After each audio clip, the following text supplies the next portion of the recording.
Hello student, welcome to our YouTube channel. आज हम बात करने वाले हैं national income. National income chapter है, हमने थोड़ा बहुत पहले भी पढ़ा है, मगर आज हम बात करने वाले हैं प्रैक्टिकल क्वेश्चन जो आपके एग्जाम में आता ही आता है। एक क्वेश्चन तो उससे रिलेटेड सभी फॉर्मूले प्लस कुछ क्वेश्चंस भी हम सॉल्व करेंगे। तो सबसे पहले अगर आपको जानने की ज़रूरत है तो एक चीज़ जानने की ज़रूरत है, जो है वो ये टेबल GDP MP, ठीक है, gross domestic product at market price, इसकी फुल फॉर्म ये होती है। अब इसको NNPFC में बदलना है, net national product at factor cost, और यही क्या होती है, हमारी नेशनल इनकम होती है। तो इसको चेंज करना है, तो कैसे चेंज करेंगे? जी से एन में जाने के लिए क्या करना होता है? जी से एन में जाने के लिए हमें क्या करना होता है? माइनस डेप्रिसिएशन करना होता है। उसी तरीके से डी से एन में जाने के लिए क्या करना होता है? डी से मतलब डोमेस्टिक से नेशनल जाने के लिए हमें क्या करना होता है? Net factor income from abroad क्या करना पड़ता है? ऐड करना पड़ता है। इसके बाद पी से पी में जाने के लिए कोई चीज नहीं होता। एम से एफ सी में जाने के लिए क्या करना होता है? NIT, जिसे हम कहते हैं net indirect tax. Net indirect tax में से सब्सिडी माइनस करनी होती है, ठीक है, ये चीज है। अब क्वेश्चन में क्या है, काफी बार क्या पूछ रहा था कि क्वेश्चन में कभी पूछेगा GDP FC पूछ सकता है, GDP MP गिवन हो सकता है और FC में पूछ ले, या कह सकते हैं कि NDP FC पूछ सकता है, या फिर NNP FC पूछ सकता है। तो इस तरीके से पूछ सकता है। और काफी बार क्या होता है, NNP FC गिवन होगा और GDP एट MP पूछ लेगा। तो ध्यान रखना, जब भी क्वेश्चन में हम N से G में जाएंगे और N से D में जाएंगे, P तो कोई चेंज नहीं होता, और FC से MP में जाना है तो क्या करना होगा? देखो, G से N से G में जाने के लिए हमें वहां पर माइनस करना था, यहाँ पर प्लस हो जाएगा, और N से D में यहाँ पर माइनस हो जाएगा NFI, और P से P में कोई चेंज नहीं होता। के बाद FC से MP में जाने के लिए यहाँ पे माइनस था तो यहाँ पे प्लस हो जाएगा NIT।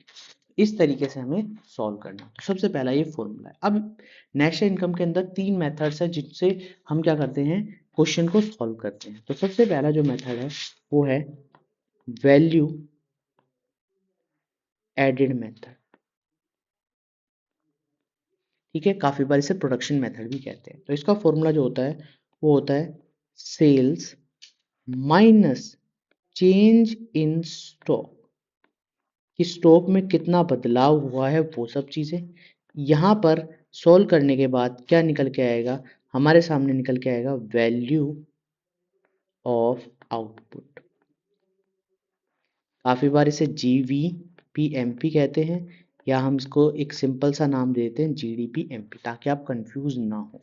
माइनस करना होता है इसमें से IC, माइनस करने के बाद IC माइनस करने के बाद निकल के आता है ग्रोस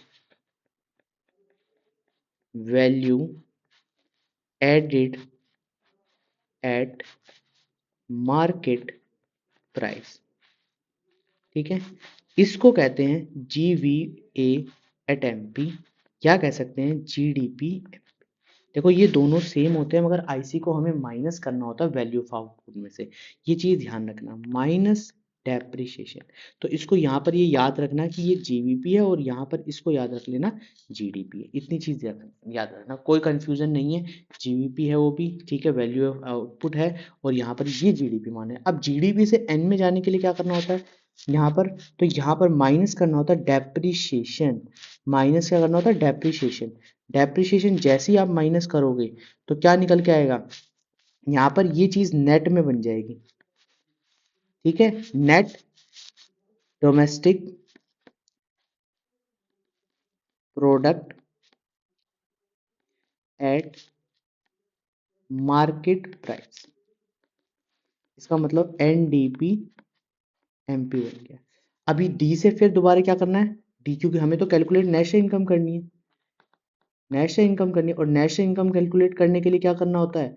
हमें किस फॉर्म में कन्वर्ट करना होता है? NNPFC में। तो NNPFC के लिए मुझे क्या चाहिए यहाँ पर NFIA प्लस करना है। तो यहाँ पर ये मैं डायरेक्ट लिख देता हूँ शॉर्ट में, NNP एमपी बन जाएगा। अभी एमपी से एफसी में भी जाना है तो माइनस नेट इनडायरेक्ट टैक्स, और नेट इनडायरेक्ट टैक्स कैसे आता है, आईटी माइनस सब्सिडी। तो यहाँ पर निकल के आ जाएगा एनएनपी एफसी। तो पहला मेथड और पहला फॉर्मूला ये है, इसको याद रख लेना, ये फॉर्मूला याद है, क्वेश्चन इजीली सॉल्व हो जाएगा। ठीक है, अब ये याद है तो इसके बाद नेक्स्ट मेथड जो आता है वो आता है इनकम मेथड। ठीक है, सबसे इजी मेथड कह सकते हैं इनकम मेथड को। इसका फॉर्मूला होता है कंपनसेशन ऑफ एम्प्लॉयज। ये कंपनसेशन एम्प्लॉयज जैसे सैलरी हो सकती है, ठीक है, सैलरी हो सकती है, वेजेस हो सकती हैं, ये सब चीजें इसमें इंक्लूड होती है, plus operating surplus. Operating surplus में क्या होगा, जैसे रेंट हो गया, प्रॉफिट हो गया, ठीक है, इस तरीके से चीज इंक्लूड होती है, plus mixed income. Mixed income क्या है, मिक्स्ड इनकम सबसे इजी है। मिक्स्ड इनकम वो इनकम होती है जो किसी के द्वारा अपने आप से मतलब अपने लिए कमाई जाती है, जैसे प्राइवेट कोई डॉक्टर हो गया जैसे क्लिनिक खोला हो उसने, ठीक है, या कह सकते हैं कोई टीचर होगा जिसने कोचिंग सेंटर खोला गया है, तो वो मिक्स्ड इनकम होगी। तो ये निकल कर आएगा एनडीपीएफसी। ध्यान रखना यहाँ से जीडीपी नहीं आएगा, यहाँ से एनडीपीएफसी आएगा। इसमें क्या ऐड करना है, एनएफआई ऐड करना है, तो मेरा क्या बन जाएगा, एनएनपीएफसी बन जाएगा। ठीक है, इस तरीके से। अब लास्ट थर्ड मेथड जो है वो है expenditure method. Expenditure expenditure method में क्या चीज ऐड करते हैं, क्या लिखा जाता है, यहाँ पर लिखा जाता है private final consumption expenditure plus government final consumption expenditure plus gross fixed capital formation plus change in stock plus net exports, और फाइनली क्या निकल के आ जाएगा यहाँ से, जीडीपी एमपी निकल जाएगा। यहाँ से क्या निकल के आ जाएगा, जीडीपी एमपी। अब जीडीपी से किस में चेंज करना है, एनएनपी एफसी में, और वो मैंने आपको सिखाया है। तो इसमें क्या क्या माइनस करना है, डेप्रिसिएशन माइनस करना है, प्लस एनएफआई प्लस करना है,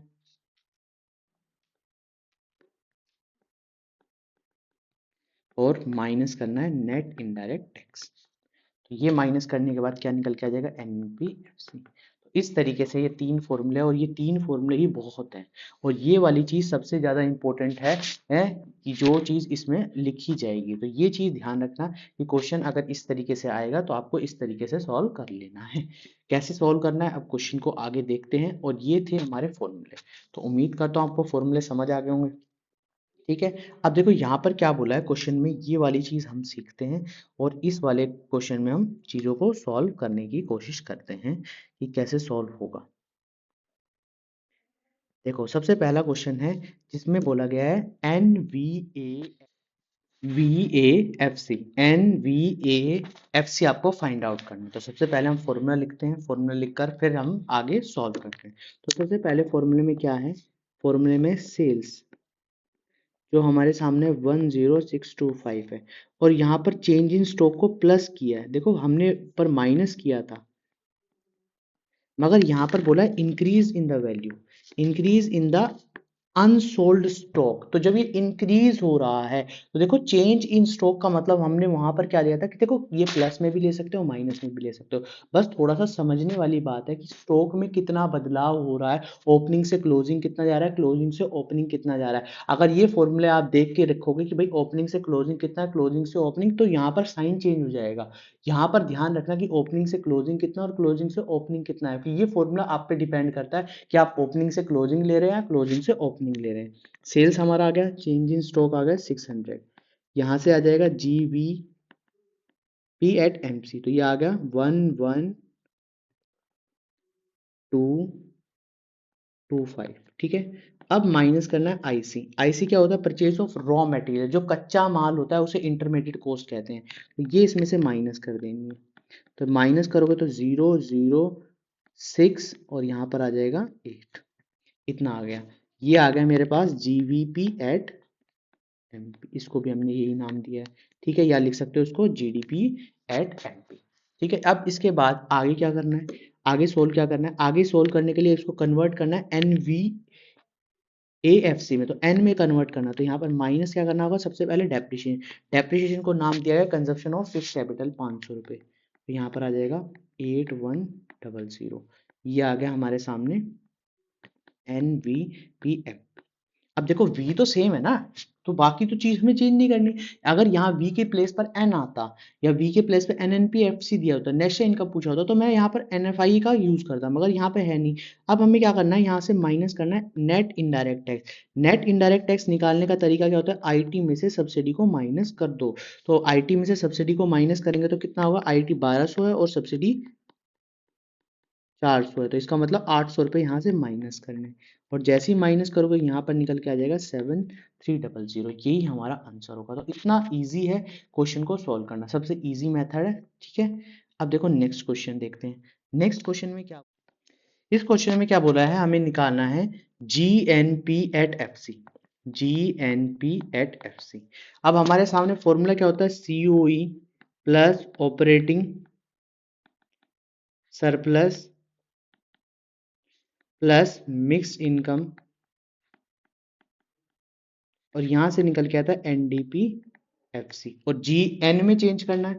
सबसे पहले फॉर्मूला लिख लो, पहले लिख लो, तो यहाँ क्या करना है, प्लस डेप्रिसिएशन करना है, प्लस डेप्रिसिएशन हो जाएगा तो GDPFC में चेंज हो जाएगा, माइनस माइनस करना है ना, नहीं प्लस करना है, ये ध्यान रखना, D से N में, तो यहाँ पर ये भी प्लस हो जाएगा, और यहाँ पे निकल के आ जाएगा GNPFC, ठीक है। तो देखो COE हमारे सामने गिवन है 12,000, तो यहाँ पे लिख देता हूँ COE 12,000। ऑपरेटिंग सरप्लस में क्या गिवन है, रेंट एंड इंटरेस्ट, तो यहाँ पे लिख लो रेंट एंड इंटरेस्ट 1800। इसके बाद प्रॉफिट है, तो यहाँ पर प्रॉफिट भी ऐड हो जाएगा, प्रॉफिट दिख रहा है, ठीक है। प्रॉफिट कितना है, प्रॉफिट है 1500, ठीक है 1500। अब मिक्स इनकम भी हमारे सामने, तो लिखो मिक्स इनकम 1300, मिक्स इनकम आ गई, तो ये क्या निकल के आ गई, NDPFC, तो ये टोटल आएगा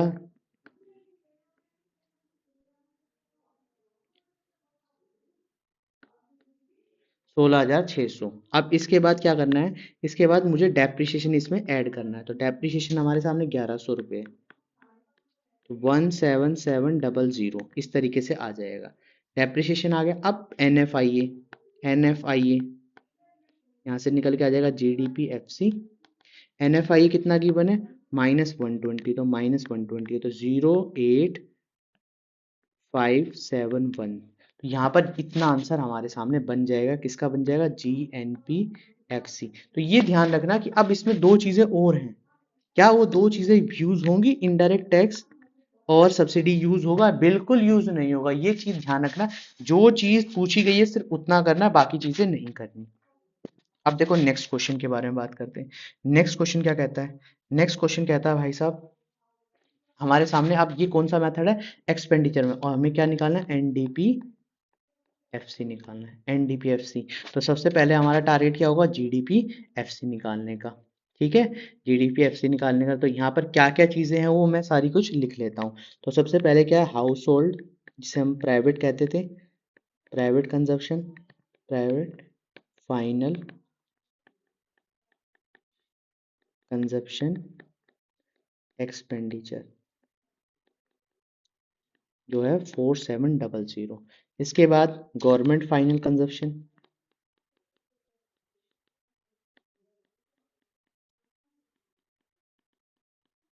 एक्सपेंडिचर